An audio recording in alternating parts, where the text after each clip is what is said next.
Semangat pagi teman-teman. Terima kasih dan selamat berpuasa bagi rekan-rekan Muslim yang menjalankan ibadah puasa. Pada hari ini kita berjumpa kembali dalam serba-serbi asuransi. Kali ini kita akan membicarakan sebuah tema yang sebenarnya sangat dasar ya, kira-kira gitu. Masalahnya mungkin orang-orang itu mempertanyakan satu hal yang paling simple. Ya, ini saya sedikit menceritakan tentang bagaimana kita itu melihat asuransi. Sebenarnya apa sih yang didapat dari asuransi? Secara umum saya ulangi kembali. Ini kita berbicara tentang asuransi. Asuransi itu secara umum itu mengcover beberapa hal. Di sini memang saat ini kita hanya membicarakan tentang asuransi jiwa dan asuransi kesehatan. Nah, di sini saya mulai dari yang pertama adalah tentang jiwa. Jiwa sudah jelas bahwa itu akan berhubungan dengan umur kita. Umumnya dari asuransi jiwa itu mereka itu membuat range antara kira-kira 99 atau 100 tahun dan juga term life yang kira-kira juga susah untuk dijangkau. Biasanya itu kisarannya 85 atau 86 tahun. Nah, itu term dasar dari jiwa. Jadi ada dua yang ya secara umum kita katakan aja bahwa asuransinya adalah membicarakan umur kira-kira 100 tahun atau 85 tahun lah. Nah, itu adalah term jiwa. Jadi di Indonesia itu kita punya harapan hidup lebih kurang antara 71 atau 72 tahun lah. Saya juga lupa itu ya, persisnya itu lupa. Tapi kisarannya itu umurnya segitu. Jadi orang-orang mencapai umur 85 atau 99 atau 100 tahun itu sangat jarang. Secara statistik itu sangat jarang. Jadi asuransi jiwa itu seperti tabungan untuk masa depan, di mana ketika kita sudah dipanggil Tuhan itu nanti akan diminta akan diberikan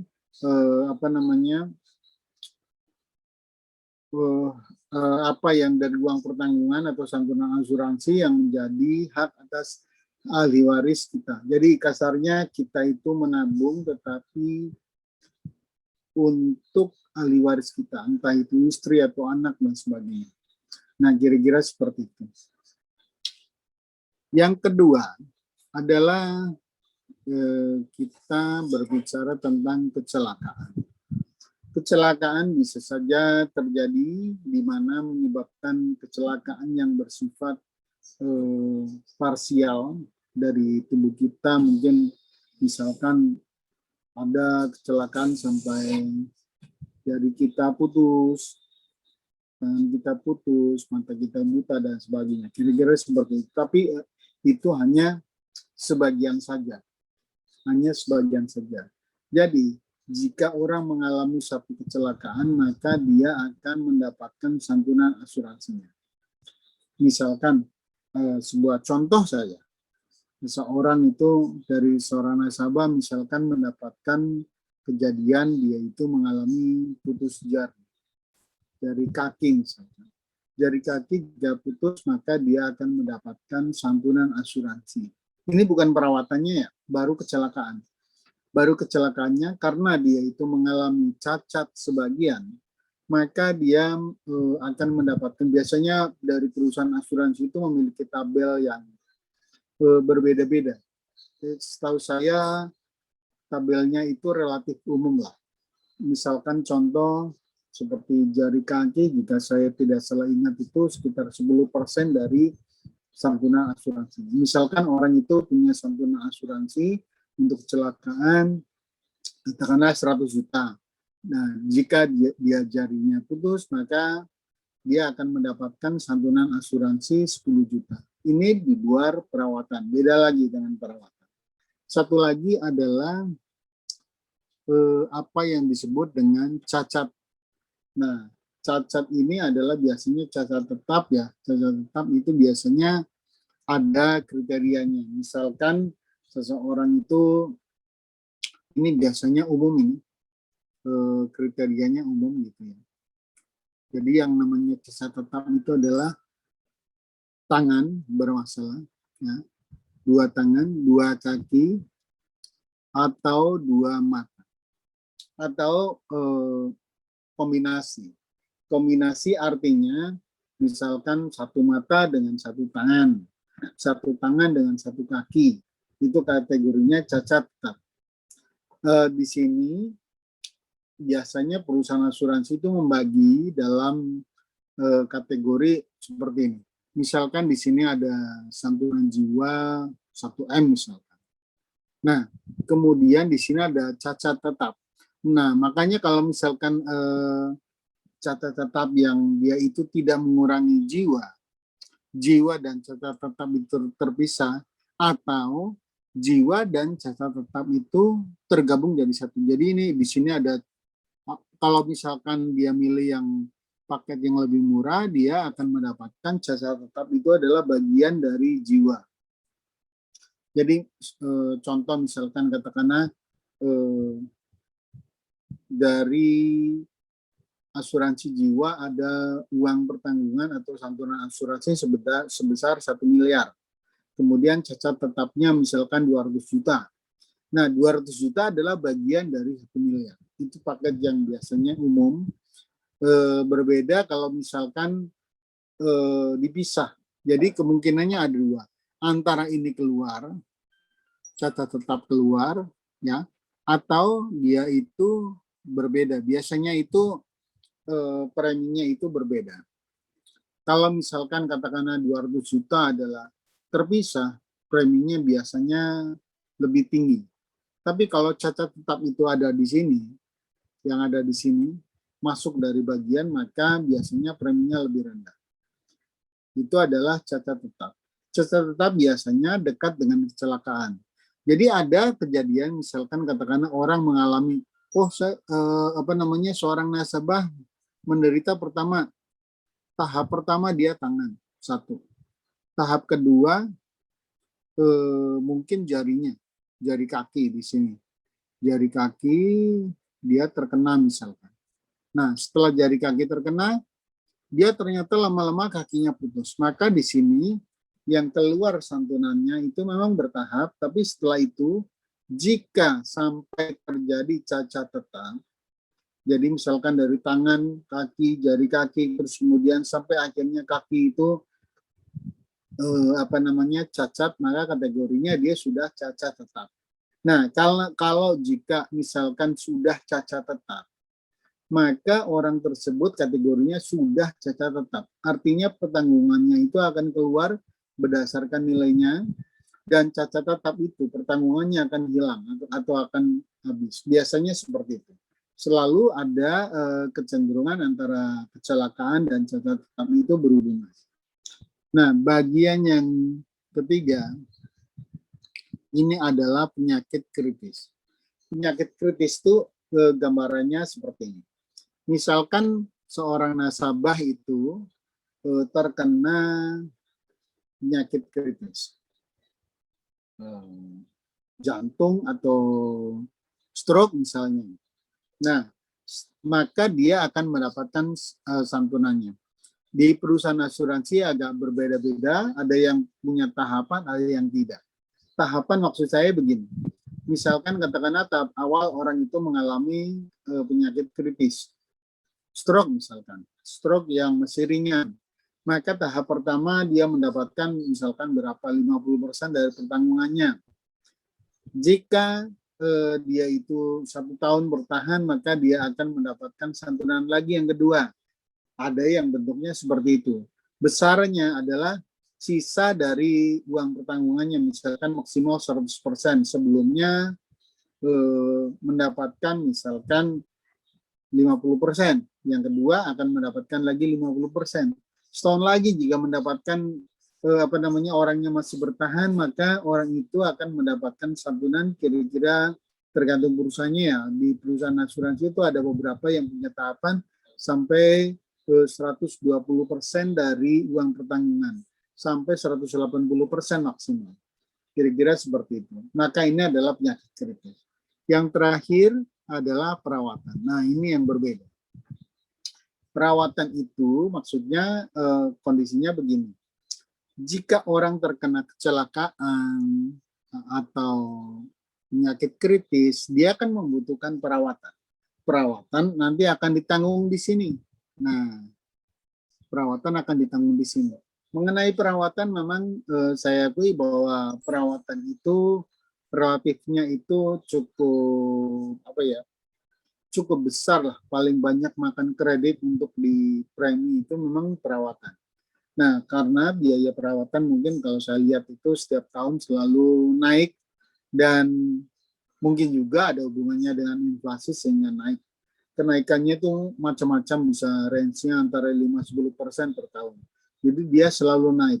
Yang hari ini katakanlah misalkan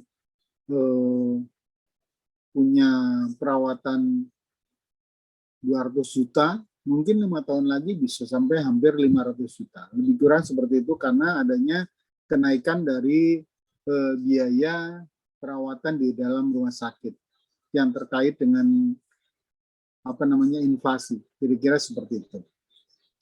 Nah, tapi saya coba ulangi ya di tahap awal bahwa kita mengatakan kalau misalkan orang itu sakit, kemudian perlu dirawat, orang itu mendapatkan cover dari perawatan. Tapi jika nanti akhirnya dokter mengatakan, oh ya ini udah masuk sampai tahapan kritis, maka keluarlah apa yang disebut dengan pertanggungan untuk santunan penyakit kritis. Kira-kira seperti itu. Begitu juga dengan kecelakaan. Katakanlah orang kecelakaan, dia ditabrak mobil atau ditabrak tukang bakso dan sebagainya atau jatuh di kamar mandi, dia perlu perawatan. Nah, perawatannya itu di sini, di bagian ini. Di bagian ini orangnya dikirim ke rumah sakit untuk dirawat. Terus dokter mengatakan, ini terpaksa harus diamputasi sehingga terjadi cacat tetap. Misalkan katakanlah jarinya diamputasi. Nah, karena jarinya sudah diamputasi, maka dia kategorinya adalah cacat sebagian. Nah, akhirnya keluar pertanggungan untuk cacat sebagian. Kira-kira seperti itu. Beda lagi kalau misalkan ternyata nasabah itu sampai meninggal, yang keluar adalah ini, besaran ini, besaran dari pertanggungan atau santunan asuransi untuk jiwa. Jiwa beda lagi. Jadi kira-kira seperti itu. Makanya saya bilang tadi yang saya sempat katakan bahwa orang terkena penyakit sampai akhirnya meninggal, jiwa itu seperti dia itu menabung, tetapi yang merasakan dari uang pertanggungan adalah dari si ahli waris dari nasabah tersebut. Nah, kira-kira seperti itu gambarannya. Jadi memang sedikit berbeda kalau kita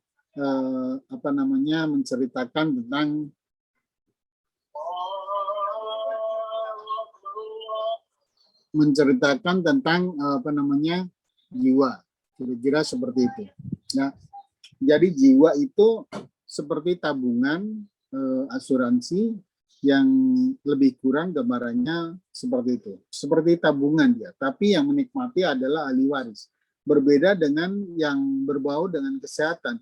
Kesehatan itu cenderungnya adalah apa yang didapatkan dari orang itu bisa dibilang kalau misalkan orangnya itu tidak mendapatkan penyakit atau ya tidak mendapatkan sakit, maka santunan premi asuransi yang dibayarkan itu bisa dibilang akan hilang. Kecuali kalau misalkan orang itu membayar untuk produk yang bersifat unit link. Unit link itu gambarannya seperti orang bayar satpam, tapi uangnya itu sebagian ada yang diinvestasikan, sehingga uang yang dipakai untuk membayar satpam itu tidak sepenuhnya hilang, kira-kira seperti itu. bisa ya tergantung dari kondisi yang ada di pasar, bisa dalam range antara 20 sampai 50 100% lah, lebih kurang. Kira-kira seperti itu. Tapi itu tidak dijanjikan oleh perusahaan asuransi. Yang dijual oleh perusahaan asuransi adalah proteksinya. Selama Anda dalam periode membayar premi, maka kita akan mendapatkan proteksinya. Nah, selama orang itu tidak mendapatkan musibah, sakit dan sebagainya, maka dia itu akan tetap membayar premi dan seolah-olah preminya itu kayak hilang, kira-kira seperti itu. Nah, kira-kira begitu. Terima kasih. Semoga informasinya bisa membantu teman-teman semuanya.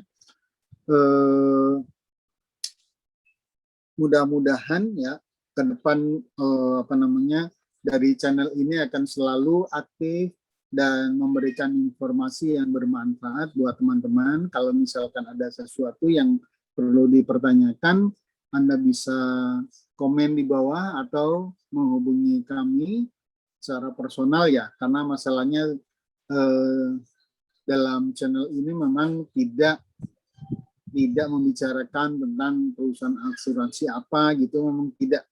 Ya, jadi memang kalau hal-hal yang seperti itu dibicarakan saja terpisah secara pribadi, secara langsung, atau mungkin bisa dengan Zoom yang lain gitu ya. Nanti tertutup, kita akan membicarakannya terpisah. Ya, terima kasih. Sampai jumpa untuk teman-teman semuanya. Jangan lupa di subscribe channel ini supaya selalu mendapatkan informasi yang update dan juga untuk pengembangan dari channel ini. Terima kasih, sampai jumpa, salam sukses selalu.